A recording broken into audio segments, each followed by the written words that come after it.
রান্নাঘরে আসলে শুধু বলে শুনে যাও শুনে যাও। এত শোনাশুনি কিসের? পানিটা নিয়ে খেতে পারো না? পানিটাও নিয়ে দিয়ে আসতে হবে।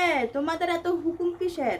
আমরা কি মানুষ না? আমরা কি রান্না বান্না করি? এই যে গরমের মধ্যে রান্না বান্না করতেছি, এই যে রান্নাও করব, আবার কতক্ষণ পর পরও শুনবো শুনে যাও শুনে যাও শুনে যাও। এত শুনে যাও করেন কেন? নিজের খাবারটা নিজে নিয়ে খাও, নিজের পানিটা নিজে নিয়ে খাও। আমরা কি মানুষ না? আমরা কি মিশিং? বউ চাই মিশিং এর মতো, যেন সব কাজ পারফেক্ট ভাবে করে ফেলে। রান্না, ঘর মোছা, কাপড় ধোয়া, সব কিছু। আমরা কি মিশিং?